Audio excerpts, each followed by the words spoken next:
To create a title, we can press the Item button on our project panel.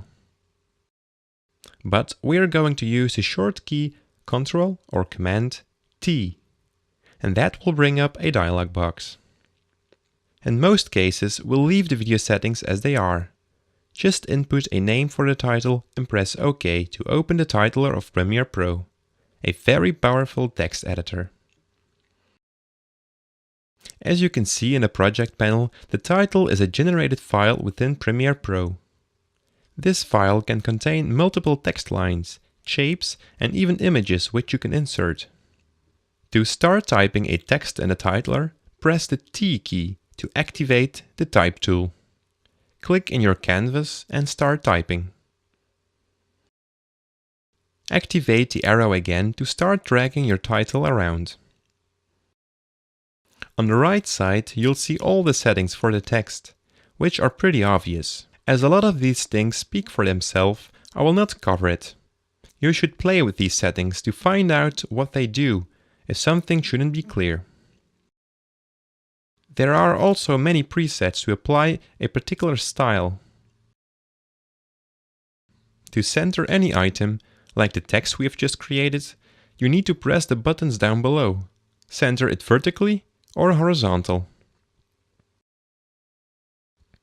You can also create shapes with these buttons from the Titler's toolbox, or create a custom pad with the Pen tool.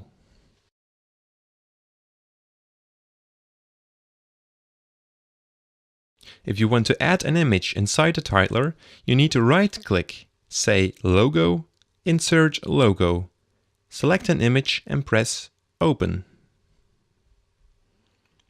One last button I would like to show are the templates. Click on this icon that says Templates. Here you can choose pre-made templates or save your own work as a user template to use it in the future. I'm going to create a simple title now. Now let's close the titler. Since everything happens in real time, we don't need to save our title. Now just insert the title file into your timeline to start animating. Select the title in your timeline and go to Effects Controls.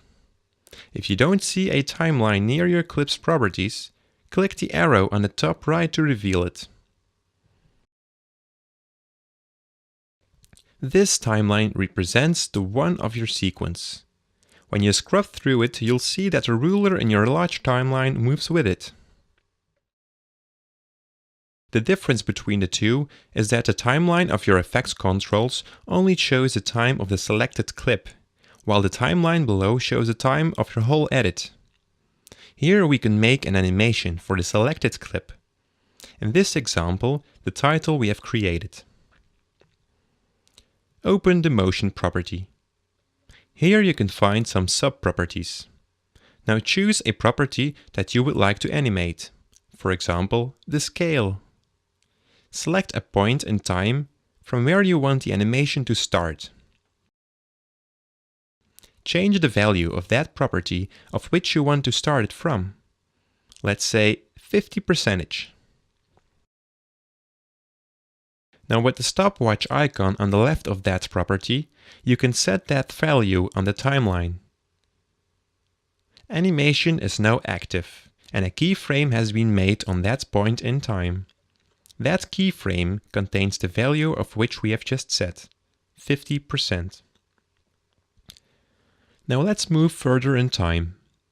And while the animation is active now, we can just change the value and Premiere Pro will automatically create the next keyframe. This keyframe holds the value of 100% now. If you would like to create a keyframe that has the same value of the first keyframe, you can click the button Add/Remove Keyframe. If there isn't a keyframe on that position yet, it will create one with the value shown on the left. If we now play that clip, the scale will be animated from 50% to 100%. To make this animation go faster, we need to drag the keyframes closer to each other so that they don't have to make such a distance in time.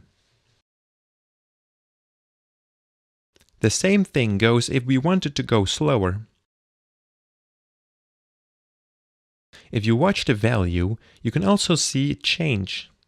This gives you an indication of what the animation is actually doing. A good tip to know is that we can copy and paste keyframes